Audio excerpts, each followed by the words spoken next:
Le Muséum d'histoire naturelle du Havre a fait appel à Arc Nucléaire à Grenoble pour amener en fait des objets qui avaient besoin d'être décontaminés. Pourquoi? Alors on a amené en particulier un objet qui est une outre en cuir, parce qu'on s'est rendu compte qu'il y avait des contaminations par moisissure sur certains objets des collections africaines du muséum. Donc on a d'abord fait un travail avec des restauratrices du patrimoine qui ont décontaminé les objets, mais cet objet en particulier, qui est un objet qui est oblong, n'a pas pu être traité dans sa totalité. En fait, l'objet ne permettait pas d'accéder directement au fond de celui-ci. C'est pourquoi en fait il fallait avoir un autre traitement qui soit complet sur l'ensemble de l'objet pour enlever les moisissures qui étaient dessus.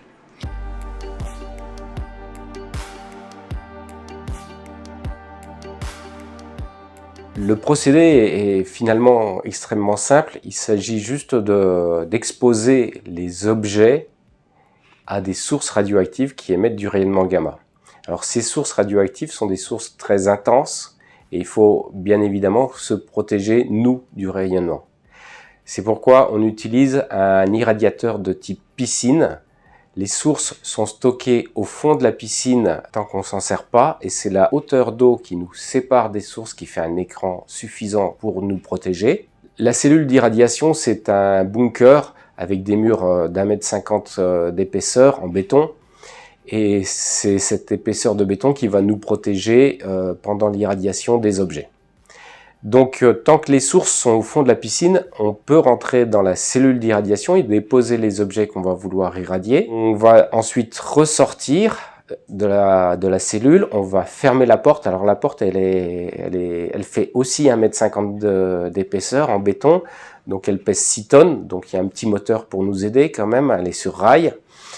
Et une fois qu'on a fermé cette porte, on a le droit de faire remonter les sources depuis l'intérieur de la piscine jusqu'à l'intérieur de la cellule d'irradiation par l'intermédiaire d'un canal qui passe sous le mur de la piscine. À partir de ce moment-là, on commence l'irradiation et on va attendre le temps nécessaire pour atteindre la dose qui est nécessaire à l'effet biologique qu'on recherche.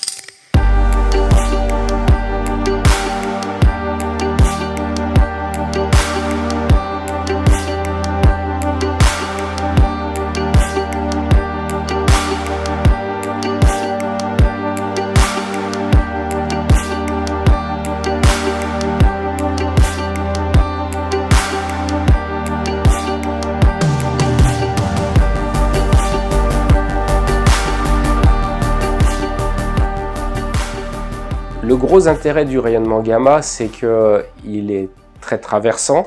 Donc on met des petits dosimètres à divers endroits de l'objet. Alors ces dosimètres, c'est des petits morceaux de plexiglas teintés et la couleur va changer, ils vont devenir plus sombres avec l'irradiation. Plus que de regarder s'ils sont sombres, on va mesurer ce qu'on appelle la densité optique, c'est-à-dire de combien ils sont assombris, pour vérifier que nos calculs sont bons.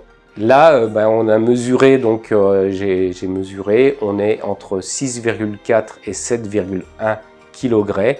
L'objectif était d'être entre 5 et 10. Les radiations ont permis de tuer complètement tout ce qui était moisissure.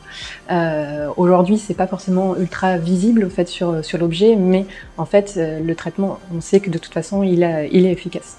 Donc voilà, on sait qu'on récupère un objet qui est sain. À nous, aujourd'hui, de le conserver dans des bonnes conditions pour pas que il y ait une nouvelle contamination qui arrive d'un autre objet ou quoi. Donc, normalement, aujourd'hui, tout a été traité pour éviter cela.